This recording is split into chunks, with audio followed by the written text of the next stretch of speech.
Lights dim, anticipation fills the air, and the roar of the crowd echoes through the Honda Center as the UFC returns with an electrifying lineup for UFC 298. At the forefront of the spectacle, a clash of titans awaits in the featherweight division, where Alexander Volkanovski, the reigning champion, braces for a showdown against the undefeated number 5 ranked contender, Topuria. But that's not all. Brace yourselves as Robert Whittaker and Paulo Costa prepare to ignite the octagon with their explosive encounter. Let's start off with Anthony Hernandez versus Ikram Aliskerov. Ikram Aliskerov enters this contest with a clear advantage. His skill set is well-rounded, featuring solid punching power, impressive high kicks, a strong wrestling background, and excellent takedown defense. In contrast, Anthony Hernandez leans heavily on his Brazilian Jiu-Jitsu skills, although he occasionally struggles with maintaining control once the fight transitions to the ground. Notably in his bout against Shabazian, Hernandez displayed uncertainty in capitalizing after a takedown attempt, opting for a guillotine choke instead of pursuing a dominant position. This decision-making could prove risky against Aliskerov, who is adept at seizing such opportunities. In the stand-up game, Hernandez tends to be somewhat predictable. He often stands directly in front of his opponent, relying on a basic boxing offense. Unfortunately, his defensive tactics, particularly his tendency to lean back excessively, leave him vulnerable to counterattacks like head kicks or knees. However, Hernandez occasionally employs deceptive movements such as the front lean to bait opponents into overcommitting, allowing him to counter effectively. Yet, Aliskerov's awareness of Hernandez's tendencies, especially his inclination to shoot for takedowns, creates openings for uppercuts, knees, and high kicks. Aliskerov must remain vigilant against Hernandez's power and submission skills. Hernandez could capitalize on any openings to secure a choke. Despite Aliskerov's advantages, he should not underestimate Hernandez's capabilities. The outcome of this fight may hinge on Hernandez's ability to seize opportunities and capitalize on his opponent's mistakes. Next up is Tatiana Suarez versus Amanda Lemos. These two fighters bring distinct strengths to the octagon, making this matchup highly anticipated. Tatiana Suarez, known for her exceptional wrestling prowess, holds a significant advantage in that department. Her takedowns are precise, and she can control opponents on the ground effectively. However, Suarez must exercise caution when engaging with Amanda Lemos. Lemos has a penchant for guillotine chokes, often attempting them when defending against takedown. If Suarez dives in recklessly, she could find herself ensnared in Lemos' submission game. On the other hand, Lemos possesses formidable striking abilities. Her punches pack power, and her jab is sharp and accurate. If she manages to keep the fight standing, she could pose a serious threat to Suarez. But here's where Suarez's defensive skills come into play. She has a knack for evading strikes, slipping out of dangerous situations, and minimizing damage. This defensive prowess gives her the edge in the stand-up battle. Early predictions favor Tatiana Suarez due to her wrestling dominance and defensive capabilities. However, Amanda Lemos is no pushover. If she seizes the right moment, she could potentially secure a finish, turning the tables in this intriguing matchup. As for Merab Dvalishvili versus Henry Cejudo, it's a matchup that's been tantalizingly teased, promising a collision of styles that could pose a formidable challenge for Dvalishvili. Cejudo, renowned for his wrestling acumen, presents a compact, elusive target, making takedowns a precarious endeavor. However, Dvalishvili's frenetic boxing style could prove troublesome for Cejudo, who must tread carefully to avoid being ensnared in Merab's relentless takedown attempts. But amidst the uncertainty, there's a glimmer of strategy in Cejudo's corner. With well-timed feints and calculated movements, he may just find the openings he needs to turn the tables on Dvalishvili. Can Cejudo outmaneuver his opponent, or will Merab's relentless pressure prove too much to handle? In this high-stakes matchup, both fighters bring their A-game, leaving fans on the edge of their seats. With the odds seemingly stacked against them, who will emerge victorious in this ultimate test of skill and strategy?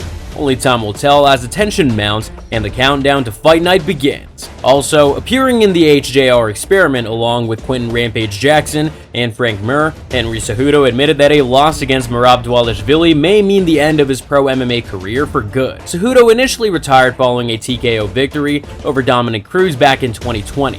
He returned back last May in an effort to unseat Aljamain Sterling and become a two-time UFC bantamweight champion. Triple C ended up losing the fight via split decision. With the Merab fight looming, Cejudo only sees one option: to continue fighting beyond UFC 298. It won't be long before we find out whether or not Henry Cejudo's second run comes to a close this year. Next one is Jeff Neal versus Ian Gary. These two fighters, each with their distinct styles, promise an intriguing battle inside the octagon. Initially scheduled for UFC 299, the bout was later rescheduled to UFC 298. The Hungarian, known for his strategic approach, aims to avoid getting entangled in close quarters exchanges with Geoff Neal. Neal's reputation for explosive power and lightning-fast hands demands cautious maneuvering. Gary's game plan revolves around baiting Neal into committing with his left hand, creating openings for well-timed counters. His footwork, marked by subtle steps in and out, sets the foundation for these counterattacks. Gary's key move involves stepping out just as Neal extends his left arm. By elongating the distance, Gary minimizes the impact of Neal's counters. However, Neal is no stranger to adaptability. His constant adjustments in position and deceptive shoulder feints keep opponents guessing. This dynamic movement, combined with his proficiency in drawing adversaries into his left hand, presents a formidable challenge for Gary. Neal's elusive retreat may allow him to maneuver around Gary's left shoulder, seeking openings for powerful strikes. Yet Gary's calculated footwork and defensive strategy could disrupt Neal's timing. It's a delicate balance, a chess match of positioning and anticipation. Moving on to the matchup between Robert Whittaker and Paulo Costa. Firstly, it's essential to consider Costa's inconsistent fight frequency. His tendency to appear in the octagon only once a year, at that, necessitates having a backup fighter on standby. Assuming the fight proceeds as planned, let's delve into the matchup itself. Robert Whittaker, a seasoned competitor, holds a clear advantage over Costa. His striking game is a thing of beauty, characterized by superior technical prowess and a high fight IQ. Whittaker's speed and strategic approach give him an edge, even against Costa's imposing size and strength. Whittaker's agility and diverse tactics will likely frustrate Costa. His arsenal includes well-executed jabs, clever hand traps, disrupting Costa's rhythm and forcing him to second-guess his attacks. Notably, Costa's penchant for windmilling punches leaves him vulnerable to Whittaker's precise counterstrikes. But it doesn't end there. Whittaker's mastery extends to footwork and feints. His strategic movements can confound Costa, keeping him off balance and unable to find a comfortable range. Whittaker's ability to read his opponent's movements and respond swiftly grants him a significant advantage. Managing distance is another crucial aspect. Whittaker's skill in maintaining the right range allows him to dictate the pace. His utilization of push kicks to create space and control the engagement further enhances his dominance. Even if Costa decides to switch to a southpaw stance, a tactic he might borrow from previous opponents, Whittaker's adaptability and relentless jabbing should remain effective. With a wealth of experience and versatility, Whittaker enters this matchup as the likely victor. In the main event of UFC 298, reigning UFC featherweight champion Alexander Volkanovski squares off against the formidable and undefeated challenger, Ilia Topuria. Volkanovski, a dominant force in the featherweight division, is making his sixth title defense since capturing the belt in 2019. With his wealth of experience at this level, Volkanovski holds a significant advantage over the relatively inexperienced Topuria. However, Topuria, at just 27 years old, presents a formidable challenge, with the majority of his victories coming by stoppage. It's a tough matchup to predict, with both fighters possessing the skills to emerge victorious. There is still hesitation to discount Volkanovski's greatness based on his performances outside his usual weight class. Facing a formidable opponent like Makhachev is no small feat, especially for someone not considered particularly large for the featherweight division. While Volkanovski's recent fights may have raised some questions, particularly his encounters with Makhachev, he remains a formidable force at 145 pounds.